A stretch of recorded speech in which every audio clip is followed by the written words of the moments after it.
Assalamualaikum warahmatullahi wabarakatuh. Untuk segmen flashback kali ini kita akan bahas Raden Ajeng Kartini dari berbagai sumber, cagar budaya Kabupaten Jepara dan lain sebagainya. Saya mempersembahkan untuk Anda.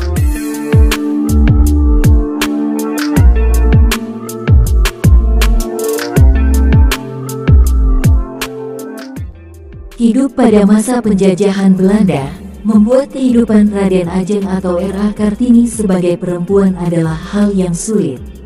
Namun, alih-alih menyerah, Kartini malah menyebarkan rasa semangat juangnya pada perempuan lain yang hidup pada masanya.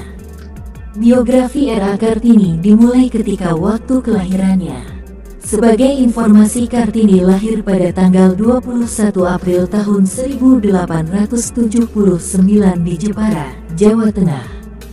Hari kelahiran Kartini kini diperingati sebagai Hari Kartini setiap tahunnya di Indonesia. Kartini lahir dari keluarga bangsawan Jawa, sehingga ia mendapatkan gelar Raden Ajeng atau R.A. Ayah Kartini bernama Raden Adipati Aryo Sosroningrat dan ibunda Kartini bernama M.A. Ngasirah. Darah biru di dalam diri Kartini hadir berkat ayahnya, sebab ayah Kartini merupakan putra dari Pangeran Aryo Condro keempat. Kehidupan orang tua Kartini pun cukup sulit. Ini karena sang ibu hanya gadis sederhana, bahkan seorang rakyat jelata dari Teluk Awur. Berbanding terbalik, Raden Adipati Aryo Sosroningrat yang merupakan keturunan Ningrat merasa jatuh cinta kepada M.A. Ngasirah dan memutuskan untuk menikah. Namun, keputusan Raden Adipati Aryo Sosroningrat menikah dengan ibunda Kartini ternyata melanggar aturan kolonial Belanda, di mana sosok bangsawan harus memilih keluarga bangsawan juga. Hingga akhirnya hal ini membuat Raden Adipati Aryo Sosroningrat sulit menjadi Bupati Jepara. Untuk menuju kekuasaannya, Raden Adipati Aryo Sosroningrat memutuskan untuk menikahi gadis lain yang berasal dari Kerajaan Madura. Berkat pernikahan keduanya, ayah Kartini bisa menjadi Bupati Jepara. Tak lama dari pemilihannya sebagai Bupati, R.A. Kartini lahir. Kartini merupakan anak kelima dari 11 saudara kandung dan tiri. Ia merupakan anak perempuan tertua dari sederet saudara kandungnya. Di masa kehidupan remajanya, Kartini mendapatkan kesempatan untuk menempuh pendidikan di sekolah di ELS Ropese Lagare School saat usianya 12 tahun. Dari kesempatannya belajar di ELS, Kartini berhasil memahami bahasa Belanda. Kemudian kecerdasan Kartini semakin meningkat dari hari ke hari. Tetapi sayangnya keinginan Kartini untuk sekolah lebih tinggi harus dipatahkan. Pada usia 15 tahun, Kartini terpaksa harus berhenti sekolah. Ini terjadi karena pada usia tersebut, wanita-wanita yang hidup di masa Kartini harus sudah dipingit, karena Kartini tidak memiliki pilihan lainnya. Akhirnya ia menuruti keputusan tersebut, namun karena keinginannya untuk belajar sangatlah tinggi, masa pingit Kartini dipenuhi dengan rasa gundah gulana. Beruntungnya, berkat dirinya bersekolah di ELS, Kartini memiliki sahabat dari Belanda bernama Rosa Abendanon yang bisa ia ajak bertukar pikiran selama dipingit. Proses tukar pikiran antara Kartini dan Rosa ini dilakukan melalui surat. Kemampuan Kartini berbahasa Belanda membuat keduanya mudah untuk berkomunikasi. Melalui surat tersebut, Kartini juga mempelajari tentang kehidupan dan pola pikir perempuan-perempuan di Eropa.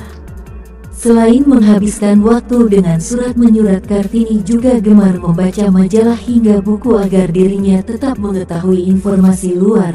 Dengan berbekal informasi dari Rosa dan majalah-majalah yang ia baca, Kartini mengetahui bahwa kehidupan perempuan di Eropa dan Indonesia sangat bertolak belakang, di mana Kartini menyadari bahwa perempuan Indonesia tidak memiliki kesetaraan dengan laki-laki, kebebasan dalam segala hal, termasuk otonomi serta kesetaraan hukum. Menyadari adanya masalah tersebut, Kartini memiliki keinginan untuk memajukan nasib perempuan-perempuan di sekitarnya.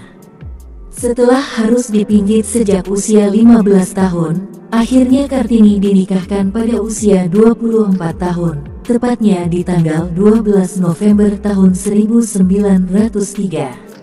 Kartini menikah dengan KRM Adipati Aryo Singgih Jojo Adiningrat, tetapi bukan menjadi istri pertama, melainkan dijadikan istri keempat. Masih dengan pendiriannya yang ingin memajukan nasib perempuan, Kartini didukung penuh oleh sang suami. Bahkan Kartini diberikan kebebasan untuk mendirikan sekolah wanita di sebelah timur kompleks kantor Kabupaten Rembang saat itu. Melalui sekolah tersebut semangat Kartini menguat dan tak dapat membendung untuk mewujudkan keinginannya membebaskan para wanita. Kehidupan rumah tangga Kartini dan KRM Adipati Aryo Singgih Jojo Adiningrat dianugerahi seorang anak laki-laki bernama Susalit Jojo Adiningrat yang lahir pada tanggal 13 September tahun 1904. Namun, sayangnya takdir berkata lain. Beberapa hari sejak kelahiran anaknya, Kartini meninggal pada usia 25 tahun, yaitu pada tanggal 17 September tahun 1904. Kepergian Kartini cukup mengejutkan masyarakat di sekitarnya. Hal ini karena selama masa kehamilan Kartini tampak sehat dan bugar. Kartini dimakamkan di Desa Bulu, Kecamatan Bulu, Rembang. Meski mimpinya banyak yang belum tercapai, setelah kepergiannya di tahun 1912, sekolah wanita dibangun oleh Yayasan Kartini yang diberi nama Sekolah Kartini di Semarang. Selain di Semarang, kota ini dibangun di kota lainnya, seperti Yogyakarta, Malang, Madiun, Cirebon, dan lainnya. Itulah biografi singkat R.A. Kartini yang bisa kita kisahkan pada generasi muda saat ini. Mari kita tanamkan rasa semangat juang Kartini pada generasi penerus bangsa Indonesia selanjutnya. Dikutip dari buku biografi R.A. Kartini. Terima kasih.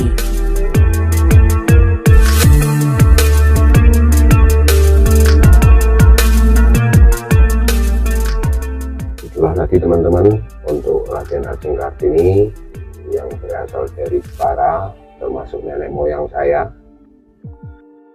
Jangan melupakan sejarah untuk bekal generasi masa mendatang kita. Terima kasih. Assalamualaikum warahmatullahi wabarakatuh.